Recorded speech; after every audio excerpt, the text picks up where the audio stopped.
Yo, what's good, YouTube? This is Jay from TNJ, and welcome to the offseason after coming off of a Super Bowl win. And look at this, the Super Bowl winning quarterback gets an upgrade. He is up to number 13 ranked quarterback in the NFL right now, 84 overall. As we hop into the offseason, starting with negotiations for our re-signees. Now, we have a ton of them. Trey Flowers, Kerryon, Blount, Josh Oliver are the top guys right now. And then we also have some other guys like Justin Coleman, who's been with us this whole time. And I think we're going to make the decision to franchise tag Trey Flowers. I think that's going to be the first thing we're going to do. He's going to make $23 million. And I think it's worth it because it gives us another year to develop somebody maybe that's younger, say Bryant Ryan, for example, or other guys. But I'm going to try to negotiate with Kerryon here. Now, the good thing is that if we do sign him to a 3-year deal, we will have him through his prime, the rest of it through age 30. And he wants a 3-year deal, and I love that. Even if he's not our starter at running back, I think it's a perfect deal because, who wouldn't sign a guy that's 85 overall and really going through his prime? But he does not like that contract, so we will try to get him in free agency. Next is Blount. Let's try to get him, and he looks like he wants a 3-year deal as well. And I think I want to get him on a 2-year deal, and I think that this is a little bit too much money. And I think that maybe I won't try to re-sign these guys because these guys are expensive. He wants a 2-year he wants a 3-year $30 million, but I think a 2-year $16 million deal is good enough. Let's see if he will get it, and he looks like he's going to play with a new team. So, you know what? I'm not going to try to re-sign any of our guys, really. I'm just going to let them walk and then try to get them in free agency. So one thing to monitor in this franchise is player regression. So before hopping into free agency, we're going to look at Darius Slay. He goes down minus 12 total attribute points. He's at 80 overall. Trey Flowers is at 86 now. He's starting to decline, but I do want 1 or 2 more years through his prime. Kenny Galladay goes down only 4, so he's at age 30. That's pretty good. And then Tracy Walker actually declines a little bit. I'm pretty surprised at that at age 29. And then Taylor Decker barely declines. I'm not really worried about him. So the good thing about this offseason is that it could be fairly easy because we are literally returning every single starter. Every single one except Kerryon Johnson, literally. And we don't have, too much to really worry about. Kerryon looks like he's being courted by the Cardinals. Remember, when we re-signed him before, nobody's going after him. Now, all of a sudden, a team is actually going after him. So let's just look at the top free agents. I do want to obviously get our backup tight end signed, who was Josh Oliver. But looking at the rest of the tight ends that are available, Eifert at 33 years old, Frank Clark is there, Cam Newton is there. Let's just go to certain positions. And Cam Newton at quarterback, they are finally moving on from him. Jameis Winston, they are finally moving on from Jameis Winston. So let the D-Bird era begin for the Tampa Bay Bucks. Drew Lock is a free agent. Rashard Hendricks, who we tried out before. Quite a few big names that aren't really high overall. And like I said, one of the priorities this offseason for me, though, is to get a number 1 receiver. We do have 3 capable receivers, but I really want to get a receiver that's going to put us over the top. And just looking at free agency here, I don't really see anybody that really stands out, like really truly stands out. I do want to kind of look at some of these young guys. Let's just get a closer look at some free agents. If that playoff run taught me anything, it was really that we need to take care of our guys. And Kerryon Johnson, speaking of that playoff run, had a playoff for the ages. And I got to admit, I do not want to let him go after just rethinking about it. And I'm just going to make sure I lock him up, give him his money, take care of our guys. That's something that Detroit's never really done. And I want to just be the one to kind of take care of our guys. So Kerryon will get an extension here, and we will give him more than what he's asking for. We got to take care of him. Now, I think that one area where we could get better is at corner, and I'm looking at a couple of guys here. Walter Guyton is one. He's 26 years old, and I do favor younger free agents over older ones. But, the thing is, he's not really great at anything, so I don't really feel that comfortable going after him unless he's going to be an impact player right away.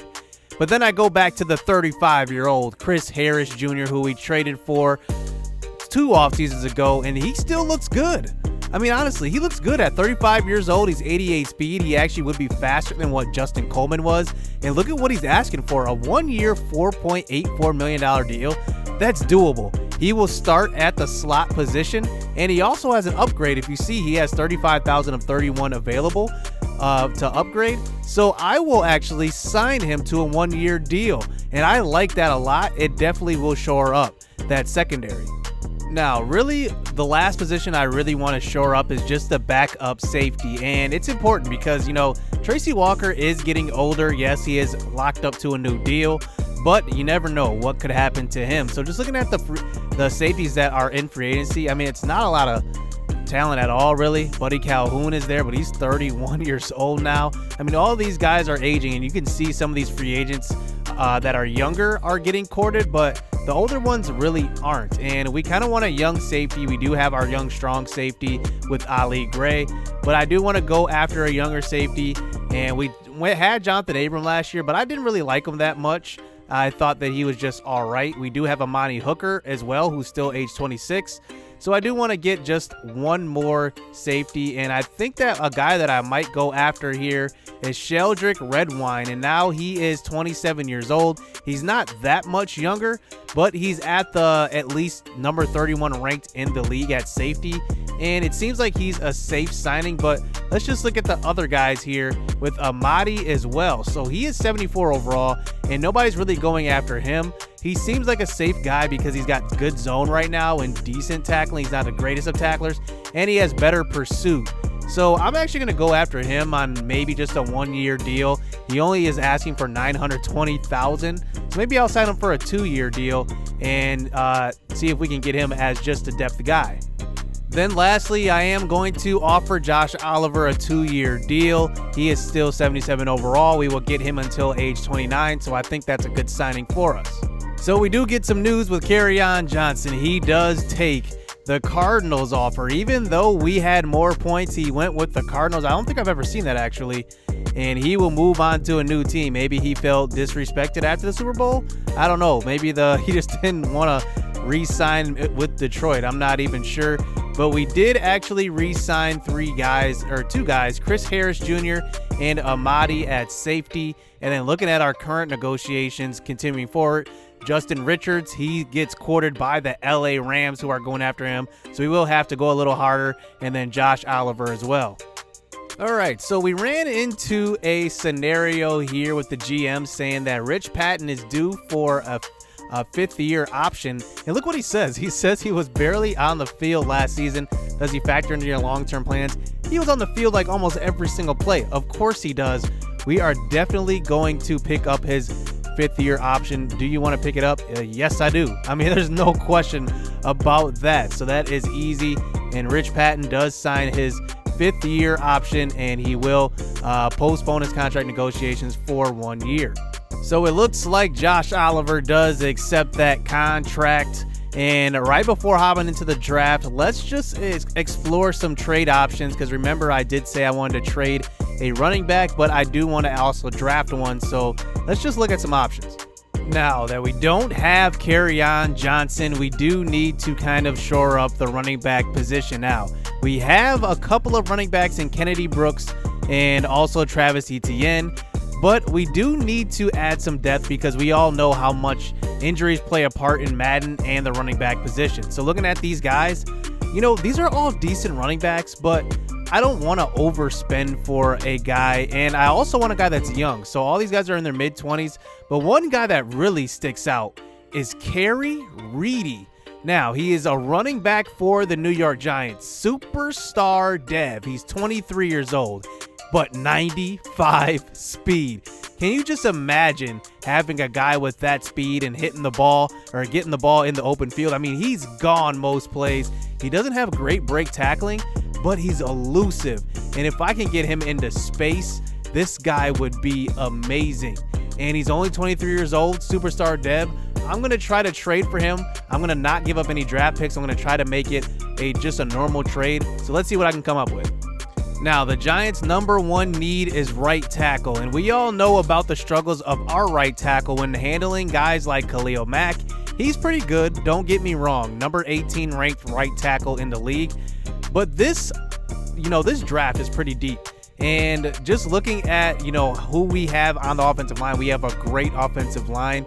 Javier Soriano is a top candidate, though, and he's in his mid-20s. He's about due for his contract next year. But looking at the rest of our offensive line, we do still have some guys that could move over to tackle. And I'm looking at Quinn Bryant and Damian Lewis. Damian Lewis is actually the backup, and he's 80 overall. So if we can't find another tackle, we might be end up trading Damian Lewis for a good tackle. I don't like changing positions. It kind of makes me feel like you're cheating a little bit if you're moving guards to tackles and tackles to guards. I think tackles can move to guards, but guards to tackles definitely does not work that way. It's not that easy. So I'm going to start out with this and see where we go. So they will accept that trade straight up. So now it looks like we have a running back to build around in Reedy. And I'm actually really, really excited that they did not actually have to bargain a little bit with us. They just accept that straight up. So I am pretty excited. So now we really need to draft offensive line in the draft. And I'm not really that worried because we've been really good at drafting offensive linemen. So let's get to the draft. So before hopping into the draft, Cam Newton does sign with the Raiders. Jameis Winston to the Bengals. Drew Lock and also Case Keenum go to the Panthers. I thought I would note that Cam Newton is going to be an Oakland or Las Vegas Raider. So the first 5 picks in the draft, the Jaguars, Chargers, Bengals, Seahawks, and Saints. And we are at the bottom of the first round, obviously. And let's just look at the top guys on the board. Remember, we're using CW SAP and Raiders Forever, their draft class number 3. So I did add a couple of guys in this draft class, including Brent Thompson. And if you remember, in our Whitetails Dynasty, we faced him in the Big Ten Championship. He is a projected mid-first rounder. Now, we're not looking at quarterback at all in this draft, obviously. Let's just look at the top 5 picks. Tyson Garrison is probably going to be the number 1 pick. He is amazing. A+ finesse moves. Justin Jones is pretty good. I did not scout him. Dijon Robinson, Marquise Butler, who looks like a stud, a 8.1 combine grade. That is just ridiculous. I don't think I've ever seen it that high, actually. He is off the charts. And then looking at the rest of the guys here, one guy that's really good is Caleb Campbell. He had a 7 combine grade, and just look at him. He was amazing, still 22 years old. And the one thing I love about these draft classes is that they are realistic as far as age and everything. You won't see like a lot of 20-year-olds or 19 or not. You can't even have 19, but 20, 21-year-olds. You're going to have a lot of 23, 24-year-olds. And then you're going to have some 20-year-olds, 21-year-olds sprinkled in there like this guy, Jacob Thomas. Now, let me just say, if he drops, I might consider trading up for him. He is a once-in-a-generational talent. There is a full scouting report on each of these draft classes. It's literally like 100 and something page PDF that you guys can download. Go to Operation Sports and check it out. And there's 5, I believe, done. 5 or 6 done completely. But these classes are pretty good. All right, so the number 1 pick was Tyson Garrison. He is 83 overall, and he goes to the Jaguars. Let's see what the Chargers do. Remember, they have Jared Goff at quarterback, and they get Justin Jones, the middle linebacker, out of Ohio State. I'm just going to go to the next 5 picks here. Dijon Robinson does go to the Bengals. Let's see who is next. And then Caleb Campbell out of Louisville. He is 78 overall. One more here. And then the Saints will choose Marquise Butler, who ends up being 83 overall as a rookie. Just amazing. Actually, let's see who Cam Newton gets to play with on pick number 6.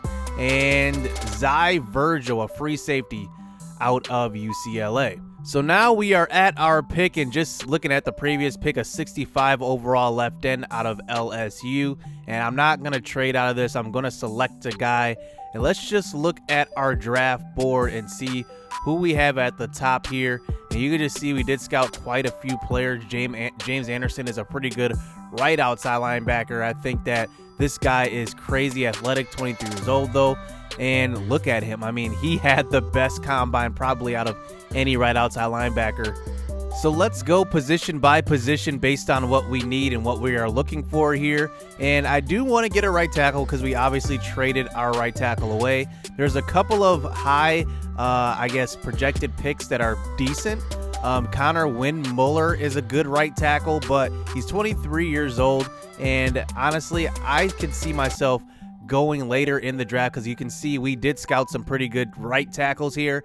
But I'm looking at Jack Spell. He's a projected 7th rounder. He is the fastest of any right tackle in the draft. B+ awareness, B+ run block, and B impact block. So we would be getting literally a 5-round talent gap between what he's projected and what he's actually worth. So I'm going to wait on him, and I think that that's going to be my eventual right tackle and make sure I draft him. So I had some right ends scouted, but they have been drafted. So let's look at the remaining ones here. Starting with Xavier Swally, he's pretty good, and you can just see, like I said, this is a realistic draft class. So these guys are going to come in a little bit older. He is 24, Xavier Swally is, and he had an off-the-charts athletic combine, and I really like him, but at 24 years old, I just don't know about him. Corbin Hill is a 3rd-round projected pick, but he's 24 as well, so maybe next round, if he does drop, I might consider getting him. So let's look at some other guys that I have scouted at a 1st or 2nd round talent. Torrance Pearson is pretty good. He's 23. He was athletic. You can just see here, top 4 in every single category. That's really, really good. I like that. So I am considering him. Jeremiah Capel. He's 24 years old, but not as athletic as Torrance Pearson was. And then I think the best guy I've seen at left outside linebacker is Carson Eakles, but he's 24. So these guys are all older. Logan Jones is there, but he's a 4th round projected pick. Looks like he's a 2nd round talent as well. But I think, James Anderson, looking out of everybody, he's 23 years old. He is the most athletic linebacker in the draft, probably top 5 in everything. So I think I'm leaning that way. We do have some other cornerbacks here. We have a 1st round talent here in Austin Caruso. He's pretty good, and I gotta say he's the fastest cornerback. He's a mid-1st round talent. So if he drops to the 2nd round, I'm looking at him. We did scout a lot of good guys probably in the later rounds. I made sure that since we have the last pick in every draft, that we scouted some late guys. And I think that, the 1st pick, I'm going to go for depth here at linebacker, and we are going to need it because if you think about it, we have Rich Patton, we have Jalian Tavai, but that other outside linebacker spot is up for grabs, and I like James Anderson a lot. So I'm thinking about going after him. He is super athletic, and I don't think there's anything bad with what I see right here, except 23. I wish he was maybe a little younger, but I don't care. Let's just go with James Anderson, and he ends up being 74 overall in hidden dev trait. So this was a great pick. Rated number 21 in true value and drafted him at 32. And just look at him. He has 85 speed, good tackling, good pursuit, good awareness, good play rec, and actually decent zone for a rookie, 68. And I like this. I mean, we really, really did well on this 1st pick. Now, we make it to the last pick of the 2nd round, and we did trade away our 3rd round pick last year. So our next pick isn't until the last pick of the 4th round. So we have to be careful because there has been a run on right tackles, and Jack Spell is the 4th one up. And I don't know if he'll last 2 more rounds, even though he's projected through a 7th round pick for a 7th round pick. I just don't know if he will last. So let's look at the rest of these guys and look at our cornerbacks that we have here that we had scouted. But look, they're gone. I mean, these guys have been scouted pretty well by opposing scouts, and I don't think we can afford now to let the guys that we really scouted and are looking for go at this point, because let's just look at our draft board here, and we have a couple of receivers at the end of this draft who I'm gonna be looking at as maybe the possible number 1 receiver I've been looking for. But just looking at the guys that I have unlocked, we have a 6th round running back as well. Look at this name, Genesee Skeleton. I mean, that is just an amazing name. He is a power back. Let's just take a look at him. He is a wow, he's maybe not a power back. He has speed. He is athletic. He's an early 6th round projected guy, and he's a mid-1st round talent. But my guy, Jack Spell, I just traded right tackle. It just makes too much sense to not go this route, and I think that Jack Spell, even though he's a 7th round projected, you got to get your guys and you can't let them fall. And like I said, we don't have any more picks until the last pick of the 4th round. So that's a good 64 picks until we pick again. So I'm going with Jack Spell, 6'5", 23. He will likely be the starter at right tackle, and we do get good value out of him. Number 57 in true value. We drafted him at 64. Let's just see what he's good at here. Just a lot of run blocking, it looks like. So we're going to have to get that pass blocking up, but it's okay because I think we can disguise that a little bit because our offensive line is just so good, and we'll have time to develop him. I'm not mad at that pick at all. So I have 4 picks left in this draft. Obviously, the last pick of the 4th round, I got a 5th round and 2 6th rounders. So really, like I said, our team is pretty much set at starters. We just need to add depth. So I'm actually going to try to acquire more picks and try to trade it back in this 4th round here and see what we can get later in the draft. I have scouted some 7th round guys that I am pretty confident with. So let's just try to trade this last pick and trade back and get some more picks. So we are at that 4th pick, and I just want to show you guys my draft board and guys that I'm looking for in the later parts of the draft. Kerryon Knight is still on the board. He is a mid-first round talent. And just looking at him, he has good speed, 6'1". He's got great quickness, good catching, good medium route. Man, this guy looks like the truth, and he could possibly be our number 1 guy we're looking for. And then there's Chase Christensen, who is slower. Yes, he is slower, but he has good catch in traffic. He looks like a guy that's just going to go up and get it in traffic. And I like Kerryon Knight, though. I really like Kerryon Knight, what he does. I mean, just the athleticism and everything. He's not as big as Christensen, obviously, but I think, if he's there, I'm going to get him. So let's trade back here and hope that he is there. All right, so we're not getting a lot of anything here. They just want to basically trade back and kind of just... I mean, why would we make these deals? You're just trading for a later pick. These literally make no sense. I think Madden needs to tweak this a little bit. These offers are just horrible. All right, so finding a trade partner is easier said than done, and it seems like nobody's really offering anything worth dealing. So, Kerryon Knight, I think this is our guy, our number 1 cornerback we've been looking for. Let's just look around just to make sure there's no other talent that's maybe a 1st round talent. I don't think I've scouted any more guys that are 1st round talent guys, and just looking across the board, I honestly don't think there are any, and I don't think we can afford to maybe lose this opportunity to get another good receiver. And I think that this guy is the real deal. And let's just look at him one more time. Kerryon Knight, he is the best receiver available out of all these guys that we have scouted, and I think that it makes 100% sense to pick him now.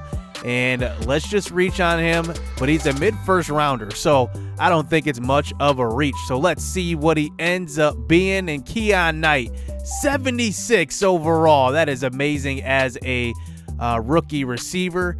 23 years old, normal dev, 95 speed. Okay, there we go. So this might be what Mecole Hardman was supposed to be. I thought that Mecole Hardman was going to be so good, but now Kerryon Knight looks like he is going to be the guy. It kind of looks like he has some running back traits, to be honest. He has good juke move, good spin move, good punt returner, kick returner. We might have a good kick returner here too as well. So Kerryon Knight, welcome to the Lions. All right, so we have the 5th and 2 6th, and I'm looking at now the trade offers, and there must be somebody on the board that is amazing, because look at the offers that I'm getting. So obviously the 5th rounders are here, but I'm getting a 4th round for next year. I see one of those. I see another 4th round for next year, another 4th round for next year. Wow, I mean, one of these teams, or at least 3 of these teams, know something about somebody that's on this board right now. I'm not sure who it is because we don't have everybody fully scouted, but I think let's just look at how these teams look. Oakland, San Francisco. So Oakland just got Cam Newton, so they might be pretty good next season. San Francisco was in the playoffs, I believe. And then who's the last team here? Minnesota. So they're in our division. So if I have to bet any money, Minnesota has not. They did finish over 500, but they're not there yet. They have Trevor Lawrence, so maybe this would be the best pick, along with maybe the Oakland Raiders, because I guess I'm not sure how Cam Newton's going to look. So So let's just deal with the Oakland Raiders. They might be the higher draft pick next season, and let's just acquire that for next year. So we will move back and accept a 4th rounder for next season. All right, so now we're here at pick 6, and I don't know exactly who Christensen went to, but he did go off the board. That kind of sucks, but let's just look at our running back here who we did scout, but I saw that he went off the board as well. So yeah, I mean, we're kind of just, kind of guessing at this point, but we did scout some pretty good receivers. Deontez Moon is pretty good. He is a medium. It looks like his best is medium route running at B+, but he's 24. I just don't know if he will have a shot on the roster, really. Brendan Bevels is pretty good, 22 years old, 6'2". Let's just look at other positions to see if we had anybody else scouted, really, and I don't think we really did at this part. Everybody we scouted that was a late round projection and that had a good talent, looks like they all got drafted. So everybody did their job in this draft as far as scouting goes. But I guess the one guy that we still do have on the board here that is decent at this point is the linebacker I just went past, Derek Montgomery. Now, he is 23 years old, good finesse moves, and we do need some pass rushing help, and he is a late 5th round pick. Let's just go after him. I'm assuming that this could be our last pick of this draft because, like I said, we don't really have anybody else scouted. So let's just go with Derek Montgomery. He ends up being 64 overall and 23 years old. Not bad, not great. I mean, just seems like another practice squad guy. Maybe we can develop him a little bit. And now we move into our last pick. All right, so I'm really going to be looking to move into next year's draft. And look at the Vikings again, offering a 5th round pick in next year. If I can get a 4 in here, that would probably be ideal, as I'm going to actually go for that Carolina one that I just saw, because Carolina actually just signed Drew Lock and Case Keenum. I can't imagine that they're going to be good at all. So let's just trade into next year's draft, and that will end our draft. Very good draft, if you ask me. We only picked 4 guys. James Anderson is a hidden dev trade, not even our highest overall guy. And Keon Knight he is 76 overall. I could easily see that upgrade, that dev trait upgrading. Jack Spell is going to be a right tackle, and he's going to have to develop. And then Derek Montgomery is just a practice squad guy. Only 4 picks. That's all we really needed. And let's just look to see how our guys really stacked up against the rest of the NFL and their picks. As you can see, let's just see in the first round who was the highest overall. And let's see where our guy stacks up. And Marquise Butler is going to be amazing. Let's just look at him closer. He is hidden dev, 21 years old, 88 catching.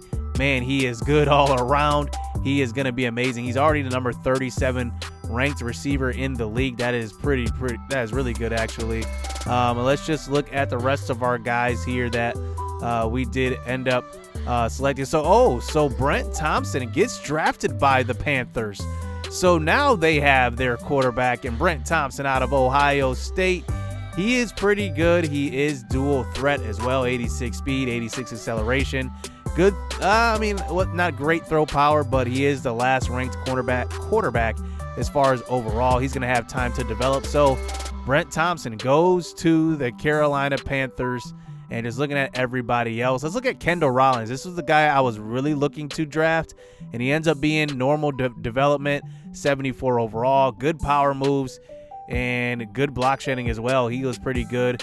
But James Anderson ends up being probably a better pick because he's hidden dev, so he's either star, superstar, or even superstar X Factor. And right now, he is the number 20 ranked right outside linebacker, so we have a lot of depth at outside linebacker as well now.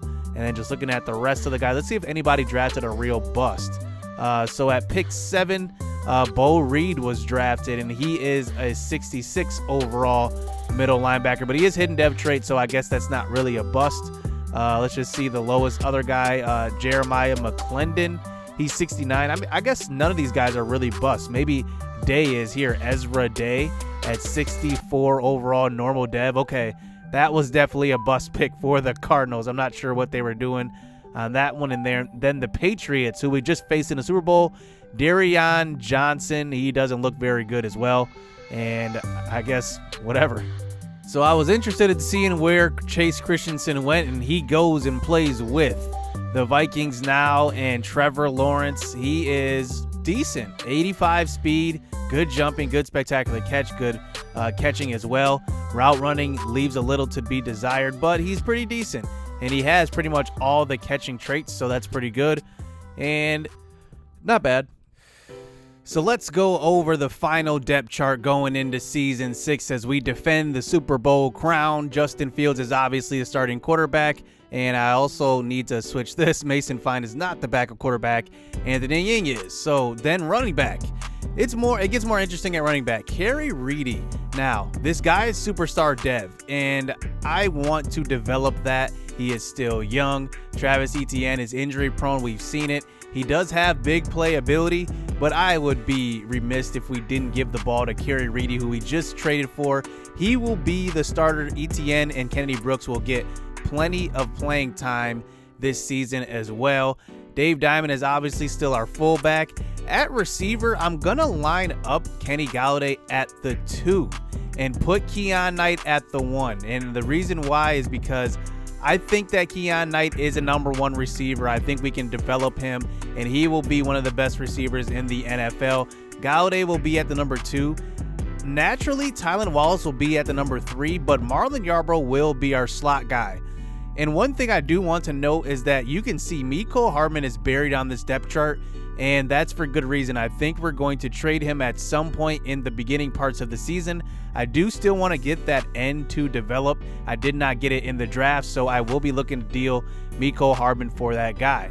Tight end looks about the same as the last 3 years. Rashard Foster, who we drafted, I believe, with our 3rd round pick 3 seasons ago, and he is going to be 3rd on the depth chart at tight end. Left tackle, Taylor Decker, same offensive line. Quinn Bryant, Frank Ragnow, and also D'Angelo Boone. I mean, that is just a great offensive line. And then at right tackle, we will protect the rookie Jack Spell, but I do want to develop him and just keep him in mind. Bryant Ryan is going to be starting at left end with Gross Matos, who we drafted 4 seasons ago, and he is going to probably be not on the squad next year. We did not pick up his 5th-year option. He was due, but we did not pick it up. Trey Flowers will start at right end. No surprise there. Sean Chapman and Marcus Finley will be the defensive tackle. Backup, I will be looking for another defensive tackle, likely with an undrafted free agent, so make sure you guys get those in. Rich Patton will be at left outside this year, but he will mostly be in the same spot because he is the sub-middle linebacker as well. Jelani Tavai will be the starter at middle, with Reed Watts getting more and more playing time. Remember, we unveiled that he is superstar dev as well. The rookie James Anderson, we'll see what dev he ends up being. He will be the starter at right outside. Darius Slay, Chris Harris Jr., who returns to us, and then Vincent McLeod.